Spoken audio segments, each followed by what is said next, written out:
Hello and welcome to our first tutorial on, Google Sheets tutorial number 6 on pivot tables.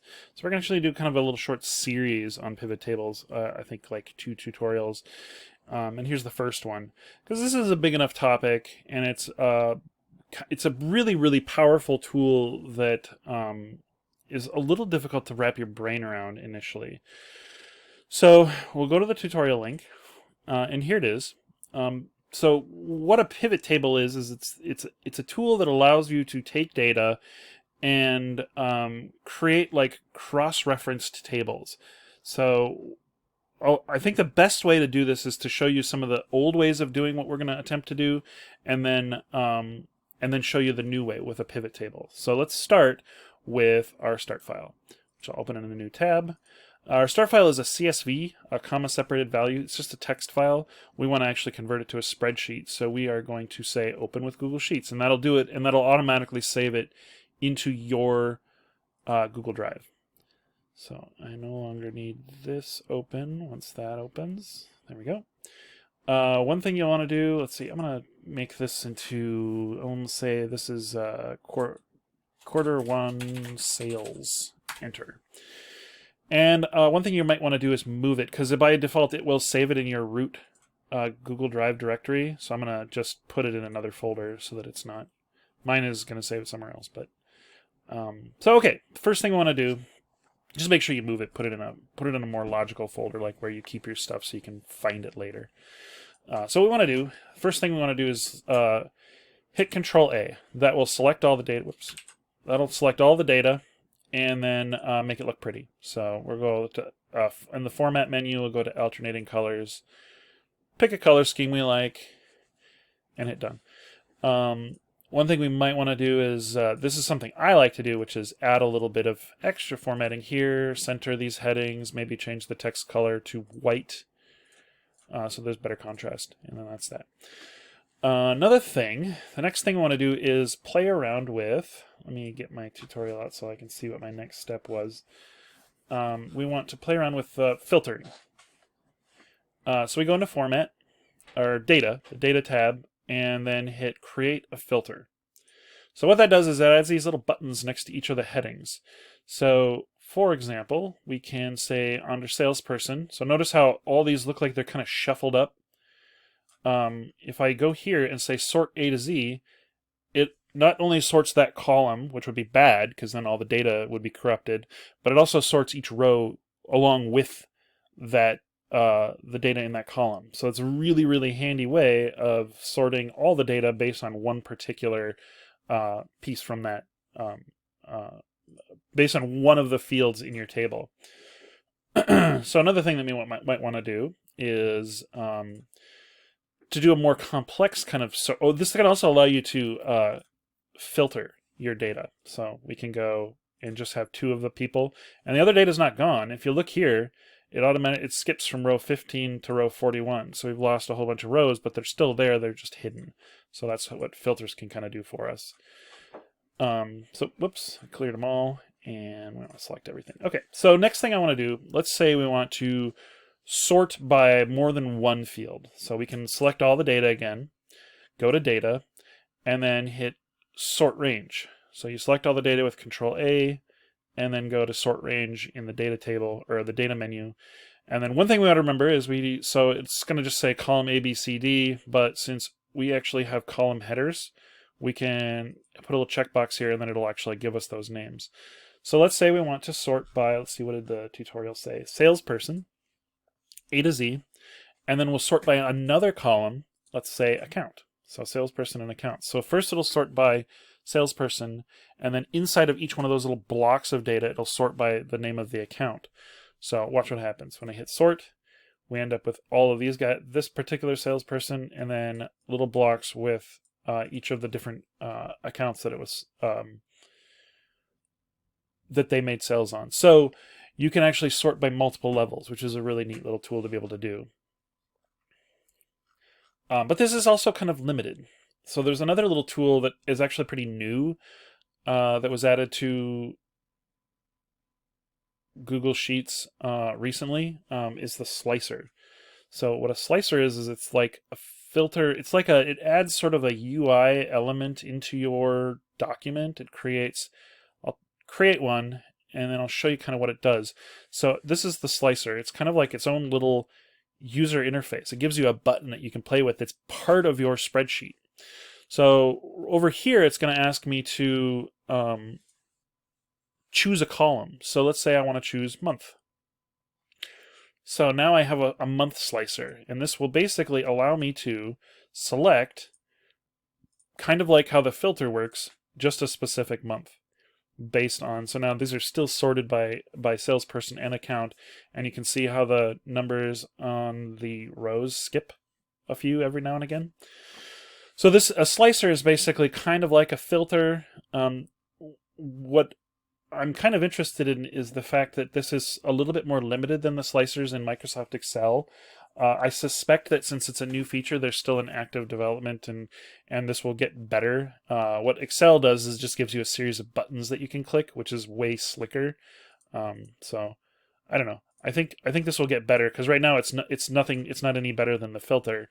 It's just another way of filtering. Which is kind of slick, and it can be useful to include a slicer in a table. So once you have this kind of set up, let's just get everything back restored to our table. Once you have a slicer and you have this, that's kind of it by default for data manipulation in this kind of table, where you have a number of fields, and each row is a collection of pieces of information based on one record. So like each one of these rows is one record from this table, and it has one of those, one little piece of information. So like this is a sale that took place in February. The salesperson was Casper. It was made on the Evil Inc. account, and it was this amount of money. So this kind of tabular data, there's only so much you can do with just filtering and slicing. So what we're going to do next is we're going to make a pivot table. So this is neat. This is really cool what you can do with a pivot table. You go to the Data tab, and then you select Pivot Table right here. So if I click on Pivot Table, it'll automatically select all the data, so cell A1 through D40. We want to put it on a new sheet and hit Create. So this actually created a new sheet in our workbook. So here's our Pivot Table 1. Now, if you look around, what we've got is a kind of an interface on the right-hand side, and then we've got three different kind of areas in our table. We have rows, we have columns, and we have values. So these are kind of our three main areas that we can stick our various fields. So a rows would become, if I added something to rows, a field to the rows, that would become a row. If I added a field to the columns, that would become a column. And then add a field to the values, it becomes, that information will appear out here. You can also create filters, kind of like a little makeshift slicer, using some column data. So what we're going to do first, let's just to see how it works, is we'll add a row. So let's add salesperson. Boom. So look, it basically took our entire table data and smushed it up into the unique values for that field. So we take the salesperson field, and it finds just the 4 unique values and creates a little mini table out of it. To make this interesting, let's look at our values. Let's add the order amount. And what it'll do is it'll automatically detect that those are numbers, those are numerical values, and it will summarize them based on various statistical functions. So sum is a pretty standard one, so we're going to leave it at that. But you could also go with the average. You know, there's the average sale that each salesperson did. But we want to do sum. And then show as, oh, okay, I see. And then it'll give us a grand total even. So it took all the data, added all the numbers together for each salesperson, and crunched it into this one little table. So it took 40 rows of data and crunched it into 5 rows of data to give us this summary of all the information that was there. We can actually create a more of an interesting table by cross-referencing like the person data with some other information. But before we do that, let's this isn't in the actual tutorial, but I do want to show you this. You can let's say add another row. Let's add month and see what it does. We can rearrange these so that now we have January, February, March, or January, February, March, and then each one split based on our salespeople to get totals, and then we get month totals. and then finally we get a grand total. So you can do stuff like this. You can create like multiple layered rows. But maybe more cool than that is, let's keep salesperson, and then instead of doing the month as another row, let's do it as a column. And check it out. So now I have the rows are the names of the salespeople, and the columns are the names of the months. This is much more interesting. This is a much more interesting way to visualize that same thing.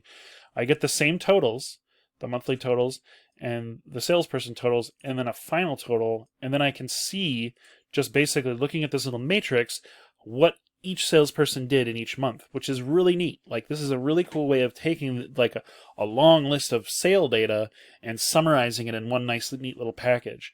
I could even go so far as to, let's get rid of month and then instead add account. So you can swap these out kind of on the fly, make your own little cross-referencing matrices to highlight some aspect of your data. Another cool thing you can do, and this is maybe a little less developed in Sheets than it is in Excel, is create what's called a pivot chart. And so let's do this real quick. Let's go back to the original data table, make sure that some cell inside of your data is selected, and then create another new pivot table. So we keep the one that we have. We're going to create another new one. So make sure A1 to D40, new sheet, hit create, and we have another blank one. The one thing it'll do is give you a few options for suggested pivot tables that you might want to create. For the written tutorial, this is the one I chose. I don't know if you're going to get different ones or if you'll get the same ones that I did, but if you do, you can choose any one of these. They'll all do the same thing with what we're about to do, but the sum of the order amount for each account, that's the one I'm going to take. You can choose any one of them, it'll work. But so you click on the suggested pivot table, and then it gives you your little summary. So this is it right here. All I did was add account to rows, and then added the order amount to the values group, so that you've got rows versus our values that are appearing here. So what I want to do is make a chart out of this, and this is actually really easy to do. You can have any one of these cells selected, and then just hit the Insert Chart button on the toolbar, and boom, it gives you a chart. This is technically called, in Excel, this would actually be called a pivot chart. I think Sheets just calls it a chart. And it's a good chart. It like shows you kind of an interesting summary of this information in a visualization form. One thing you might want to do is get rid of this grand total column, because it is really messing up all of our other data. What happens if I just put it on the right axis? Oh, no, that didn't do it. Okay, never mind. What I want to do is just get rid of it. So in our chart editor, the thing that we might want to do is change the data range. And really all we need to do is notice how it says A1 through B6. That's A1 through B6. We just want to cut out row 6. So really this 6 should just be a 5. Hit enter. And then we have the 4 columns for each of the 4 accounts, which is easy as pie. Labels look great. Chart looks good. You could do other things to tweak this, like play around with, the chart style. I think you can actually change like the themes and stuff with some other. I don't know. You could play around with it. You could create like a line graph. There's all sorts of different ways that you can manipulate these pivoted data sets. So in the next tutorial, we'll look at some actual real-world data and play around with that. And until then, submit this as normal, and we'll see you next time.